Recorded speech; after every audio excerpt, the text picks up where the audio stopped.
நம்ம ஐயனார் துணை சீரியல்ல ரொம்ப பதட்டமான சிச்சுவேஷன் போயிட்டு இருக்குங்க. ஒரு வழியா சேரனுக்கும் சந்தாவுக்கும் கல்யாணம் ஆக போகுதுன்னு நினைச்சா, கரெக்டா தாலி கட்டுற மொமெண்ட்ல சந்தாவோட மாமா என்ட்ரி கொடுத்து சந்தாவையும் அனீஷையும் கடத்திட்டு போயிடுறாரு. கல்யாணத்துக்கு வந்தவங்க எல்லாரும் இந்த ஜென்மத்துல சேரனுக்கு கல்யாணம் ஆகாது போலயே அப்படின்னு சொல்லிட்டு எல்லாரும் போயிட்டாங்க. சேரனும் அவங்க குடும்பம் மட்டும்தான் கோயில்ல இருக்கு. சேரன் என்ன செய்யறதுனே தெரியாம அழுதுகிட்டு இருக்காரு. இடையில நடேசன், டேய் இங்கேயே உட்காந்துருந்தா என்னடா பண்ண முடியும், போய் அந்த பொண்ணை தேடுங்கடா, இல்ல போலீஸ்லயாவது கம்ப்ளைண்ட் கொடுங்கடா, எதுவுமே பண்ணாம இங்க உட்காந்துருந்தா அந்த பொண்ணை எப்படிடா கண்டுபிடிப்பீங்க அப்படின்னு நடேசன் சொல்றாரு. நிலாவும் அதுதான் சரின்னு சொல்றாங்க.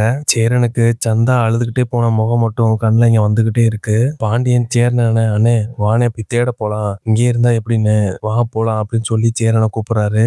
சேரன் இடிஞ்சு போய் உட்கார்ந்துருக்காரு. அனீஷ் முன்னாடில இருந்து சொல்லிக்கிட்டே இருந்தான், அவங்க ரொம்ப மோசமான ஆளுன்னு. அப்ப நான் பாத்துக்கலாம் அனீஷ், நம்ம ஊர்ல எப்படி அந்த மாதிரிலாம் தூக்கிட்டு போக முடியும், அப்படிலாம் நாங்க விட்டுருவோமா அப்படின்னு சொல்லி ஆறுதல் சொல்லிட்டு இருந்தேன். ஆனா சந்தாவையே கண்ணு முன்னாடி கண்ணை காட்டி தூக்கிட்டு போறப்ப என்னால எதுவுமே செய்ய முடியல. சந்தாவோட முகம் என் கண்ணுக்குள்ள அப்படியே நிக்குது. அவங்க இவ்வளவு மோசமான ஆட்கள்னு நான் கொஞ்சம் கூட எதிர்பார்க்கல.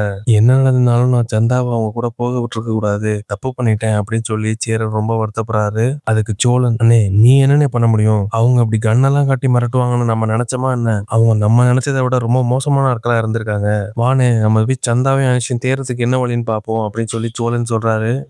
டேய் நீங்க போய் தேடுங்க, நானும் நிலாவும் போய் போலீஸ் ஸ்டேஷன் கம்ப்ளைண்ட் கொடுக்குறோம், அப்புறம் நாங்களும் தேடி பாக்குறோம், ஏதாவது தகவல் கிடைச்சா ஃபோன் பண்றோம், போய் தேடுங்க, டைமை வேஸ்ட் ஆக்காதீங்க அப்படின்னு சொல்லி நடேசன் சொல்றாரு. ஆமா சோழன் நீங்க போங்க, நானும் அங்கிளும் போயிட்டு போலீஸ் ஸ்டேஷன் போயிட்டு வரோம் அப்படின்னு சொல்லி நிலாவும் சொல்றாங்க. வானதியும் நானும் போலீஸ் ஸ்டேஷன் வரேன்னு சொல்றாங்க. இல்ல வானதி, போலீஸ் ஸ்டேஷனுக்கு வேணாம், உங்க வீட்டுல நினைச்சா ரொம்ப சங்கடப்படுவாங்க, நீ வீட்டுக்கு போ, உனக்கு நான் என்ன தகவலா இருந்தாலும் ஃபோன் பண்ணி சொல்றேன்னு சொல்லி நிலா சொல்றாங்க. பாண்டியனும் வானதியை வீட்டுக்கு போக சொல்றாரு. வானதியும் சரின்னு சொல்லிட்டு வீட்டுக்கு போறாங்க. இன்னொரு பக்கம் சந்தாவையும் அனீஷையும் கடத்தி ஒரு குடோன்ல வச்சிருக்காரு. சந்தாவோட மாமா அனீஷை போட்டு பயங்கரமா அடிக்கிறாரு. எனக்கு தெரியாம உன் தங்கச்சி இன்னொருத்தனை கல்யாணம் பண்ணி வைக்கிறான்னு பாத்தியா, விடமாட்டேன் அப்படின்னு சொல்லிட்டு அனீஷை போட்டு பயங்கரமா அடிக்கிறாரு. நேரா சந்தா கிட்ட போய், என்னை கல்யாணம் பண்ணிக்காம ஏமாத்துறான்னு பாத்தியா, உன்னை ஊருக்கு அழைச்சிட்டு போய் கல்யாணம் பண்ணிக்கலாம்னு நினைச்சேன், ஆனா இப்போ வேற ஒரு முடிவு எடுத்திருக்கேன், உன்னை இங்கேயே கல்யாணம் பண்ணிட்டு ஊருக்கு அழைச்சிட்டு போலான்னு இருக்கேன் அப்படின்னு சொல்லி சந்தாவோட மாமா சந்தா கிட்ட சொல்றாரு. சந்தா இதை கேட்ட உடனேயும் பயங்கரமா அழுகுறாங்க. சந்தா அழுதுகிட்டே அவங்க மாமா கிட்ட, என்னை தேடி அவர் வருவாரு, உங்ககிட்ட இருந்து காப்பாத்தி என்னை அழைச்சிட்டு போயிடுவாரு, நான் அவரை தான் கல்யாணம் பண்ணிப்பேன், இருந்தாலும் உன்னை கல்யாணம் பண்ணிக்க மாட்டேன்னு சந்தாவோட மாமா கிட்டயே நேரடியா சொல்றாங்க.